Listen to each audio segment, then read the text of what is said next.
ഗുളികൻ പണിക്കരെ എന്നെ കല്യാണം കഴിപ്പിക്കാൻ ജാതകം നോക്കി അച്ഛനെ ഉപദേശിച്ചിരിക്കുക. അയാൾക്കിട്ട് 2 എണ്ണം കൊടുക്കാൻ ഈ കുമാരേട്ടനേ ഉള്ളൂ. അതിനായി കുതന്ത്രം.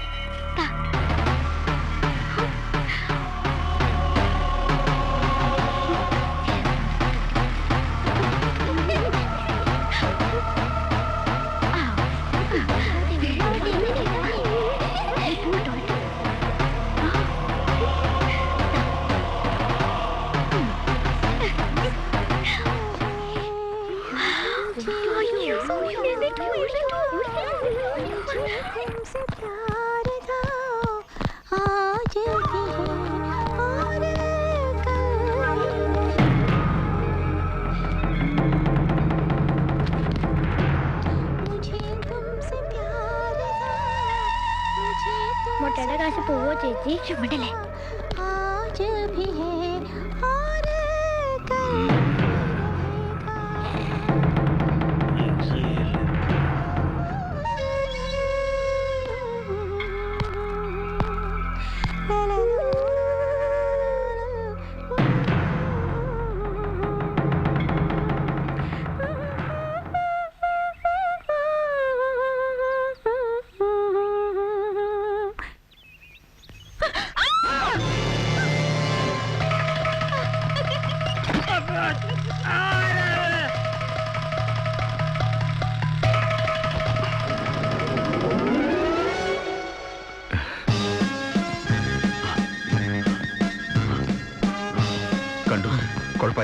ബാക്കിലേക്ക് കിട്ടോ?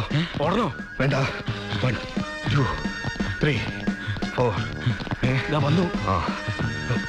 Good morning. Good morning sir. രാവിലെ ജോഗിന് ഇറങ്ങിയപ്പോ ജസ്റ്റ് ഇതുവഴി പാസ് ചെയ്താ. നിങ്ങളെവിടെ? ഞങ്ങളും ജോഗ് ചെയ്ത് അറിയാതെ ഈ വഴിയായിപ്പോയി. Okay okay. ഇങ്ങേർക്ക് ഇങ്ങനൊരു അസുഖമൊന്നും ഇല്ലായിരുന്നല്ലോ. നാട്ടുകാർ ഇടി മേടിച്ചു വരുമെന്ന് ഉറപ്പാ. എന്റെ വീടിന് ഒലിപ്പിച്ച് കിടക്കുന്നത്. ഓ, ഈ മനുഷ്യൻ രാവിലെ തന്നെ തുടങ്ങിയോ? ഇല്ലടി, തുടങ്ങാൻ പോകുന്നേ ഉള്ളൂ. നേരെ പറയടി, ആരാടി നിന്നെ കാണാൻ കൊച്ചുവെളുപ്പം കാലത്ത് പതുങ്ങി വന്നത്? അതോ രാത്രി നീ ഇവിടെ കിടത്തി ഒളിപ്പിച്ചവനോ? അനാവശ്യം പറഞ്ഞാലുണ്ടല്ലോ. ഓ, ഞാൻ പറയുന്നതിനേ കുഴപ്പമുള്ളൂ. നിനക്ക് കഴിഞ്ഞാടി നടക്കാം. ഞാൻ വിറ്റായപ്പോ നീ ആ ജോത്സ്യം പണിക്കരോട് ശൃംഗരിക്കാൻ പോയില്ലടി ശീലാവതി. ഓ, എന്റെ മനുഷ്യ, ഈ കുട്ടികളെ ഓർത്തെങ്കിലും ഒന്ന് ഈ മിണ്ടാണ്ടിരിക്കും. പിള്ളേരെ ഓർത്താണ് ഞാൻ നിന്നെ നിലത്തിട്ട് ചവിട്ടി അരക്കാത്ത ആസത്തെ. ആ, പണിക്കരെ കാണാൻ പോയത് സത്യ.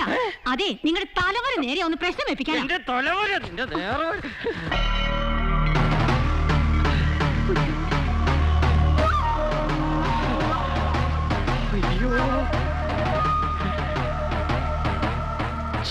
വീട്ടിൽ അടയ്ക്കാം. അത് തന്നെ കൂടോത്രം.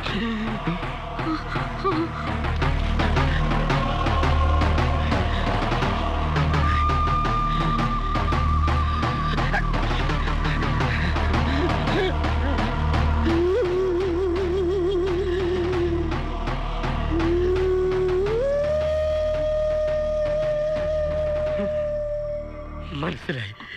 എന്റെ തല പൊട്ടി തെറിപ്പിച്ച് നിനക്കും ആ പുളുന്താൻ പണിക്കർക്കും കൂടി ഇവിടെ സുഖമായി കഴിയാൻ അവൻ ചെയ്ത കൂടോത്രമല്ലേടി ഇത്? അയ്യോ,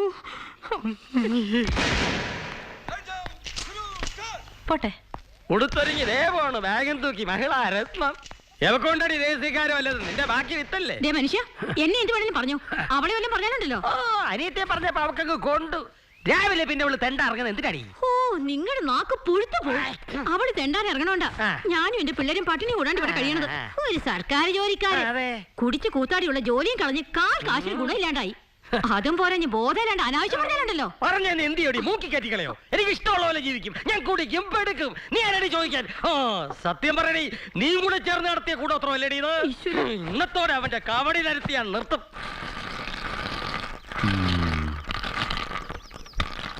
വ്യാഴം മറിഞ്ഞിരിക്കാണ്. രോഗപ്രശ്ന. സമയം സൂക്ഷിക്കണം. കുംഭരാശിയാ. ഇവരാ പ്രശ്നം. ഇനി ആരാ പ്രശ്നം? ഒന്നും തോന്നരുത്, സുഖമില്ലാത്തോണ്ടാ. കണ്ടകശനി കൊണ്ടേ പോകുന്ന എന്റെ കണ്ടകശനി ഞാൻ കാണിച്ചോടോ. എന്താ കുമാരേട്ടത്? കോഴിമുട്ടെ കൂടോത്രം ചെയ്യല്ലേടോ? ഭഗവതി, എനിക്ക് അങ്ങനെ വക അറിയില്ല. നന്നായിട്ട് വരയ്ക്കും അല്ലേ? എനിക്ക് വരയ്ക്കാനും അറിയില്ല. ചെയ്തതും പറഞ്ഞു നുണയും പറയുന്നോ? ഒരു മുട്ട കൊണ്ടൊന്നും തിരക്കുന്ന തലയല്ലടോ ഈ കുമാരൻ്റെത്. ഉപ്പേ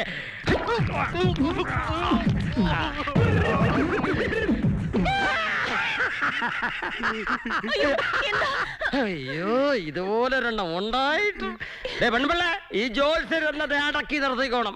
പേരിലൊരു കൃഷ്ണൻ ഉണ്ടെന്ന് കരുതി 16,000 കെട്ടാനാണ് പൂതിയെങ്കിൽ ഇവന്റെ കവടി ഞാൻ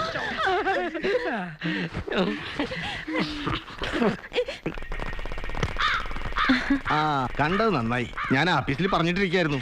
കുട്ടിക്ക് മണിയാടുണ്ട്. പിന്നെ 2-3 ആഴ്ച മുമ്പ് അയച്ചതാ, പഴയ അഡ്രസ്സിൽ തന്നെ. അതുപോലെ അവിടുന്ന് റീഡയറക്ട് ചെയ്തിരിക്കുക.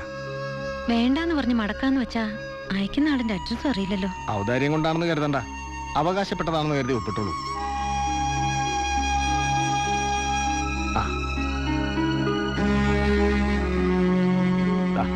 അഡ്രസ്സിന് പകരം പഴയ പല്ലവി തന്നെ. God bless you.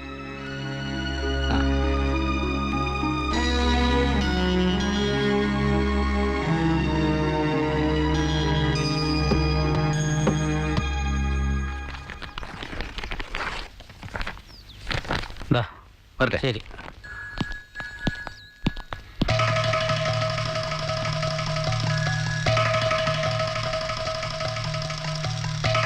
ഹലോ, ഒന്ന് നിന്നേ.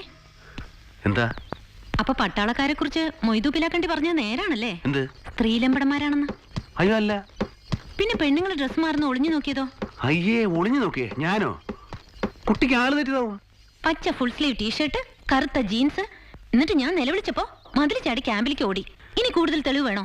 സത്യമായിട്ട് ഞാൻ കുട്ടി ഡ്രസ്സ് മാറുന്നത് നോക്കിയതല്ല. പാട്ട് കേട്ടപ്പോ കുട്ടി ആരാന്നറിയാൻ, പാടുന്ന ആരാന്നറിയാൻ വേണ്ടി നോക്കിയതാ, അല്ലാതെ. ആ മതി മതി, നോണ പറഞ്ഞ് കഷ്ടപ്പെടണ്ട. അയ്യോ, കുട്ടിയെ ഞാൻ എന്ത് പറഞ്ഞാ വിശ്വസിപ്പിക്കുക? സത്യമായിട്ടും പാട്ട് നന്നായിരുന്നു. പാടുന്ന ആരാന്ന് അറിയാനുള്ള ആകാംക്ഷയോട് നോക്കിപ്പോയതാ. ഞാൻ നുണ പറയില്ല. You know I M A major. അതെന്താ മേജർമാർക്ക് നോണ പറഞ്ഞൂടെ? ശരി ശരി, ഞാൻ വിശ്വസിക്കാം. പക്ഷേ പകരം എനിക്ക് കുറച്ച് ഡെപ്പോസിറ്റ് ക്യാൻവാസ് ചെയ്തായിരുന്നു. അയ്യോ, ഞാനിവിടുത്തെ ആർ ഡി ഏജന്റാ. കുട്ടി അതിന് എനിക്ക് ഇവിടെ അധികം പരിചയക്കാരൊന്നും ആയിട്ടില്ല. പുറമേന്ന് വേണ്ട, ക്യാമ്പിലെ മുഴുവൻ പട്ടാളക്കാരും ചേർത്ത് തന്നാ മതി. നോക്കൂ കുട്ടി, ഞാൻ അവരുമായിട്ട് അത്ര അടുപ്പമൊന്നുമില്ല. ഓഹോ. ഞാനും മാധവേട്ടനും ബെന്നിയും മാത്രമേ ആർമിയിൽ നിന്ന് നേരിട്ടുള്ളൂ. ബാക്കിയുള്ളവർക്ക് CRPF മറ്റു ഫോഴ്സിൽ നിന്നൊക്കെ ഡെപ്യൂട്ടേഷനിൽ വന്നവരാ. മാത്രമല്ല ഞാൻ അവരുടെ കമാൻഡന്റ് അല്ലേ. ഞാൻ എങ്ങനെയാ അവരോട്? സാറിന് ബുദ്ധിമുട്ടാണെങ്കിൽ വേണ്ട. ഓക്കെ. സംഭവിച്ചത് എന്താണെന്ന് എനിക്ക് എല്ലാവരോടും പറയേണ്ടി വരുമെന്ന് മാത്രം. അങ്ങനെയാണെങ്കിൽ എന്താ ബുദ്ധിമുട്ട്? ഒരു ബുദ്ധിമുട്ടില്ല. കുട്ടി ഒരു സഹായം ചോദിച്ചാ സന്തോഷമുള്ളൂ. ഒരു കാര്യം ചെയ്യ്, സൗകര്യം പോലെ ക്യാമ്പിലേക്ക് വന്നോളൂ. പിന്നെ മുഴുവൻ പേരും ചേർക്കാൻ പറയരുത്. ഞാൻ പറഞ്ഞാൽ കേൾക്കുന്ന ഒരു 4-5 പേരെ അവിടെ ഉള്ളൂ. അവരെ ചേർക്കാം. അപ്പൊ ശരി, ഓക്കെ, ശുക്രിയ.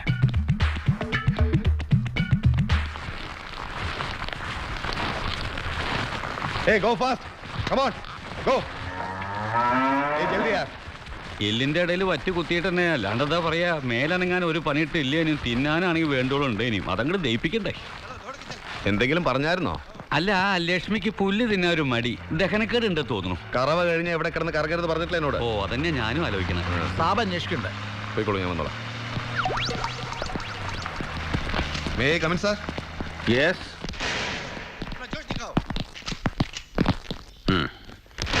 ഞാൻ നിങ്ങളെ വിളിപ്പിച്ചത് വളരെ പ്രധാനപ്പെട്ട ഒരു കാര്യം പറയാം. ഞാൻ രാജസ്ഥാൻ ക്യാമ്പിലായിരുന്നപ്പോൾ അവിടെ ഒരു വറീതേട്ടനുണ്ടായിരുന്നു, ചങ്ങനാശ്ശേരിക്കാരൻ. കേണലിന്റെ ഓർഡറിലായിട്ട്, നമ്മുടെ മാധവേട്ടനെ പോലെ. മാധവേട്ടന് പിന്നെ കുടുംബവും കുട്ടികളും ഒന്നും ഇല്ലാന്ന് വെക്കാം. വറീതേട്ടന്റെ സ്ഥിതി അതല്ല. വളരെ ചെറുപ്പത്തിലെ പട്ടാളത്തിൽ ചെയ്യുന്നതിന് മുമ്പേ കല്യാണം കഴിച്ചു. 6 കുട്ടികളും ഉണ്ട്. പക്ഷെ ആ വിചാരം വല്ല മൂപ്പർക്കുണ്ടോ? കിട്ടുന്നത് മുഴുവൻ കുടിച്ചത്. മനുഷ്യന്റെ കാര്യം ഇപ്പൊ നമ്മൾ തീരുമാനിക്കുന്ന പോലെ ഒന്നും അല്ലല്ലോ. ഒരു ദിവസം കുളിമുറിയിൽ കാല് തെറ്റി ഒറ്റ വീഴ്ച, നടുവിനായിരുന്നു ഇഞ്ചുറി. പെട്ടെന്ന് പിരിഞ്ഞു പോരേണ്ടി വന്നു. പാവം വറീതേട്ടൻ ആ കിടപ്പ് കുറെ കാലം കിടന്നു, മറ്റും മരിച്ചു. പിരിയുമ്പോ കിട്ടിയ കാശ് മുഴുവൻ കടം വിട്ടാൽ മാത്രമേ തികഞ്ഞുള്ളൂ. പട്ടിണിയും പരിവട്ടായിട്ട് ആ ഭാര്യയും മക്കളും വർഷങ്ങളായിട്ട് കഴിയുന്നേ. ഞാനിപ്പോ ഇതോടെ പറഞ്ഞ എന്തിനാന്ന് മനസ്സിലായോ? കുളിക്കാൻ പോകുമ്പോ വീഴാതെ സൂക്ഷിക്കണമെന്നല്ലേ സാർ? കല്യാണം കഴിഞ്ഞാൽ കുട്ടികളുടെ കാര്യത്തിൽ ഒരു നിയന്ത്രണം വേണമെന്നല്ലേ sir? Shut up bloody fool. നമ്മളിങ്ങനെ നാടും വീടും വിട്ട് അലയുന്നവരാ. ചെറുപ്പത്തിന്റെ ആവേശത്തിൽ പട്ടാളക്കാർക്ക് ഒന്നിനെ കുറിച്ച് ഒരു ധാരണ ഉണ്ടാവില്ല. ഞാൻ പറഞ്ഞു വരുന്നത് ചെലവിടുന്നതിനെ കുറിച്ചാ. കിട്ടുന്നത് മുഴുവൻ ധൂർത്തടിച്ച് ചെലവാക്കും. ഇനി അത് പാടില്ല. അല്പസ്വല്പം സമ്പാദ്യശീലങ്ങളൊക്കെ ആകാം പട്ടാളക്കാർക്ക്. ആ കുട്ടി പറഞ്ഞപ്പോൾ നിങ്ങളെല്ലാം ചേർക്കാന്ന് ഞാൻ സമ്മതിക്കുകയും ചെയ്തു. അപ്പുറത്തെ വീട്ടിലെ ആ കുട്ടി ഇവിടുത്തെ പോസ്റ്റ് ഓഫീസിലെ ആർ ഡി ഏജന്റ് അത്രേ. തെറിയഭിഷേകം നടത്തുന്ന ആ വൃത്തികെട്ടവന്റെ വീട്ടിലെ കുട്ടിയല്ലേ സാർ? ചേച്ചേ, അയാൾ എത്രക്കാരനാണെങ്കിലും ആ കുട്ടി പാവാ. ഞാൻ ഇന്നലെ പോസ്റ്റ് ഓഫീസ് വെച്ചാ കണ്ടത്. അയാൾ പറഞ്ഞ അസഭ്യങ്ങൾക്കൊക്കെ ആ കുട്ടി എന്നോട് ഒരുപാട് മാപ്പ് ചോദിക്കുകയും ചെയ്തു. പിന്നെ ഡെപ്പോസിറ്റ് പിടിച്ചു കൊടുക്കണമെന്ന് റിക്വസ്റ്റ് ചെയ്തപ്പോൾ എനിക്ക് സമ്മതിക്കേണ്ടി വന്നു. എന്താ ഇവര് 3 പേരും ചേരും സാർ. താനും ചേരണം. നിങ്ങളെല്ലാം കണ്ടോണ്ടാ ഞാൻ ആ കുട്ടിക്ക് വാക്ക് കൊടുത്തത്. സമ്പാദ്യശീലം അത്ര മോശം കാര്യമൊന്നുമല്ലോ. ഞാൻ ആ കുട്ടിയോട് വരാൻ പറഞ്ഞിട്ടുണ്ട്. ആ കുട്ടി വരും. പൊക്കോളൂ. എന്റെ കാശൊന്നുമല്ലേ, കാശ് കൊടുത്തു.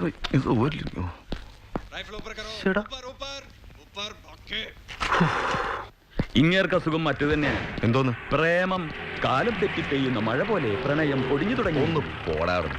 നിനക്കറിയില്ല പട്ടാഭി സാറിനെ. നല്ല ആപ്പിള് പോലത്തെ കാശ്മീരി പിള്ളേർ എത്ര പുറകെ നടന്നറിയോ അങ്ങനെ ഒന്ന് വീഴ്ത്താൻ. എന്നിട്ട് വീഴാത്ത ആളെ ഈ കുഗ്രാമത്തിലെ പെണ്ണിന്റെ പുറകെ.